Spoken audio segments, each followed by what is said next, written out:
headlines today: Court adjourns Kanu's trial till October 21. Kano State Assembly orders sack and arrest of the state anti-corruption boss. And on the foreign scene, 7 persons dead, several injured in Utah car crashes caused by sandstorm.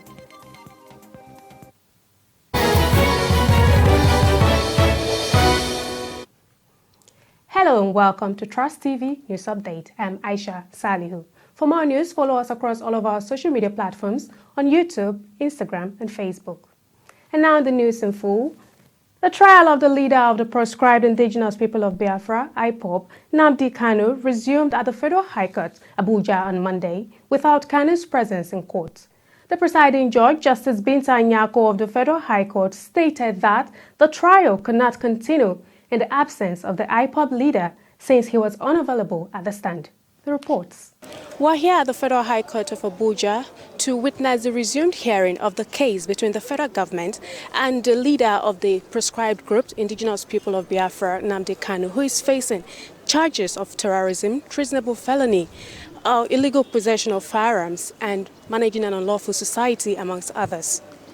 After hours of struggle by some journalists and legal practitioners to gain access into the Federal High Court premises, the presiding judge resumed hearing of the case, but Nnamdi Kanu was not produced as the Department of State Services said his absence was due to logistic reasons.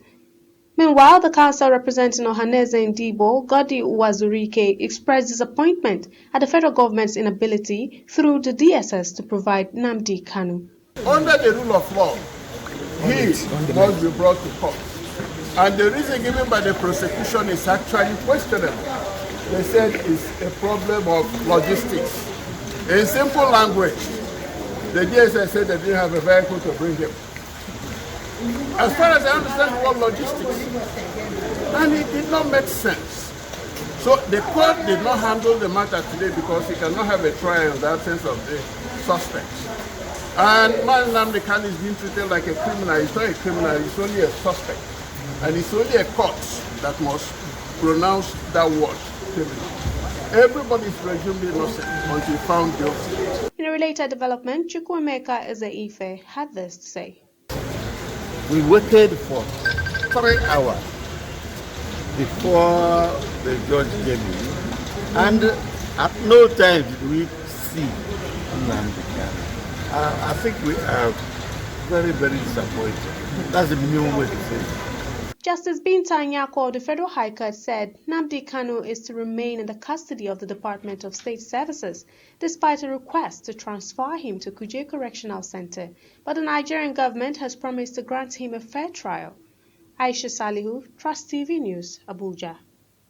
Still on Nnamdi Kanu's case, the International Press Center, IPC, has condemned the decision of the Department of State Services to accredit only 10 media organizations to cover the Monday trial of the leader of the Indigenous People of Biafra, IPOB, Nnamdi Kanu.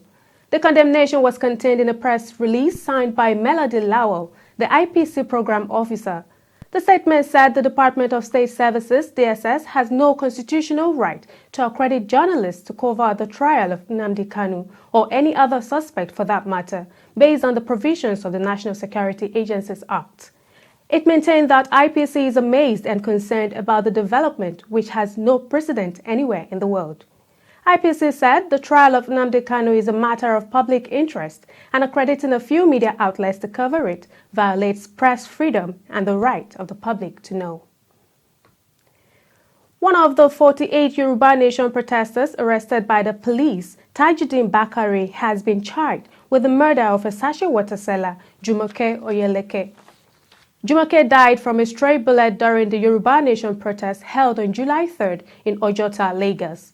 The 48 protesters who were arrested on the same day were charged before a magistrate court sitting in Yaba by the Lagos State Commissioner of Police, Hakeem Odumoshu. This is according to a statement signed by the communications manager, Ilana Omo Odua Worldwide, Maxwell Adeleye. Kano State House of Assembly on Monday at its sitting recommended to Governor Abdullahi Ganduje to sack the suspended chairman of the State Anti-Corruption Agency, Muhi Magaji Rimingado. It is reported that the Kano High Court, presided by Justice Sanusi Adoma Aji, had restrained the State Assembly from taking any further action in the ongoing House investigation on the plaintiff. The court directed the Assembly and other defendants in the suit to be served through the State Attorney General, who is also a defendant in the case. Another 3 students of Bethel Baptist Secondary School have regained freedom today.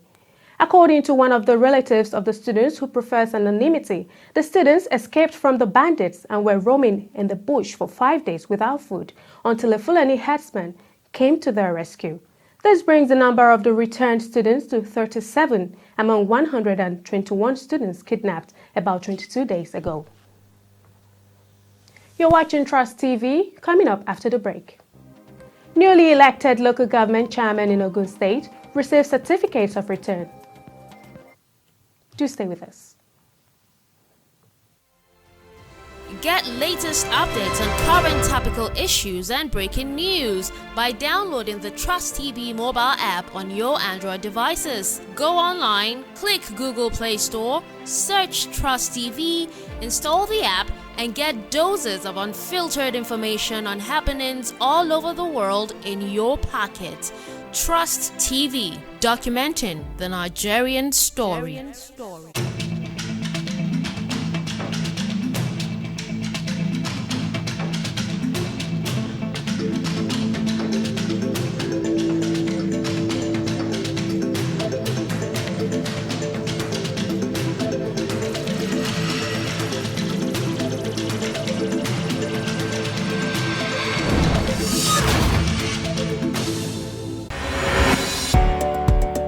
My name is Samuel Dada. Yakubu Isa, ana mana kabi da jeje. Aminu Musa. A wannan harkar ce muke dan samun abinci, an muke taimaka mu wasu da yawa. Looking for private jobs. Sometimes you get employed and the process of payment, you undergo some kind of stress.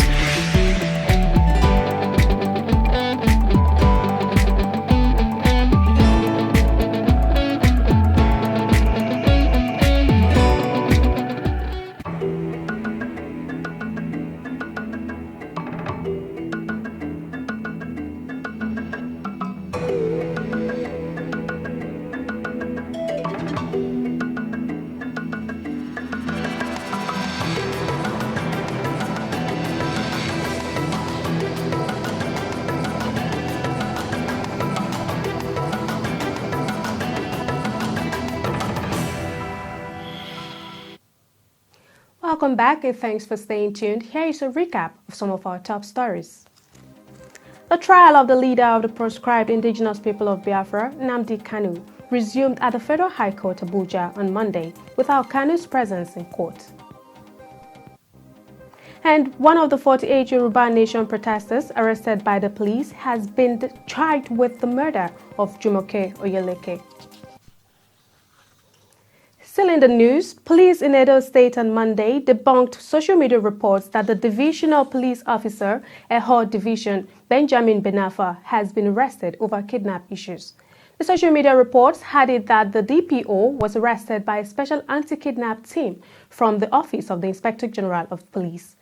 Police spokesman in Edo State, Cotton Kongs Bello, in a statement described the news as mischievous, malicious, fabricated, and misleading.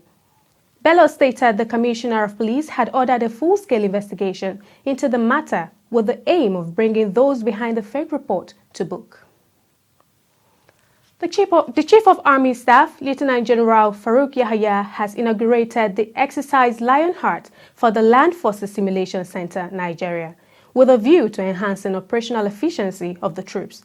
Yahya, who was represented by the Director of Courses, Department of Training, Brigadier General Ibikunle Ajoshe, said the simulation exercise was designed to afford the personnel the opportunity to understand different scenarios of threats.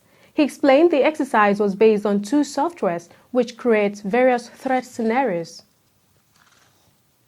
A video footage has emerged on how an unidentified person ignited the fire that gutted popular Prince Ebanos Supermarket in local Goma, Abuja on July 18th.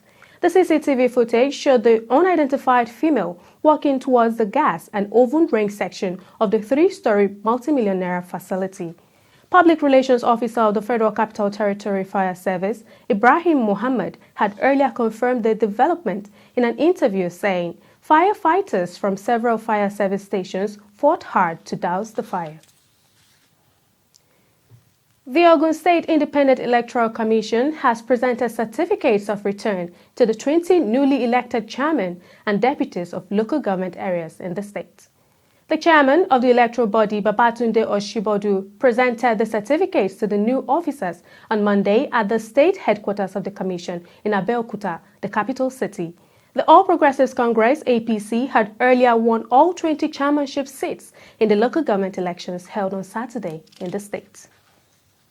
Moving on to business news, Bitcoin soared close to $40,000 on Monday after electric car maker Elon Musk expressed fresh support for the world's most popular cryptocurrency. The unit leaped 15% in Asian trade to a one-month high at $39,681, also by reports that a U.S. retail titan, Amazon, was mulling the use of crypto technology. However, the virtual unit remains far from the record peak near $65,000 that was forged in April. On the foreign scene, 7 people have died in Utah, United States of America, after a sandstorm caused a series of car crashes, according to Utah Highway Patrol. The crash happened in Millard County and involved at least 20 vehicles. Several other people have been transported to local hospitals in critical condition following the incident. Highway Patrol said no names of victims will be released until 24 hours after notifications are made to next of kin. Officials said winds caused a dust storm and severely impaired visibility on the roadway, which led to the crash. And in sports news, Japan's Momiji Nishida is now one of the youngest individual Olympic champions in history as she wins the inaugural women's skateboarding gold at the age of 13 on Monday. Nishida finished ahead of Brazil's Raíssa Leão, who at 13 years and 203 days could have become the youngest ever individual Olympic champion, and Japan's 16-year-old Funa Nakayama. Nishida started in the trick section to score 15.26 and gave the hosts a clean sweep of the street discipline as skateboarding makes its Olympic debut.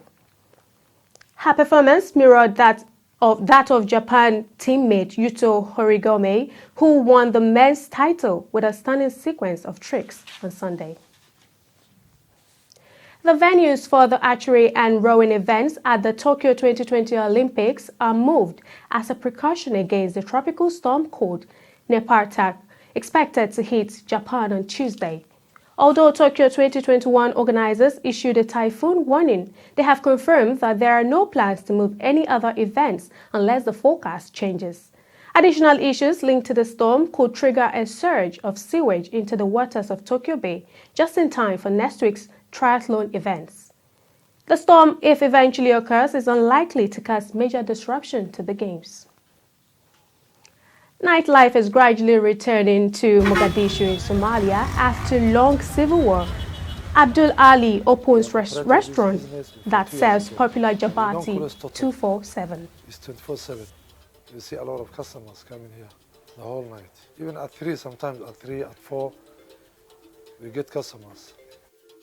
leedneed habeenkii waxay ka mid tahay maqaayadaha aan aadka u jecelahay oo waqti badan aan ku qaato sababta aan ku doortayna wax kale ma ahan laakiin waxay noo suurtagelisay waxyaabo laga yaabo in maqaayadaha kale laga helin.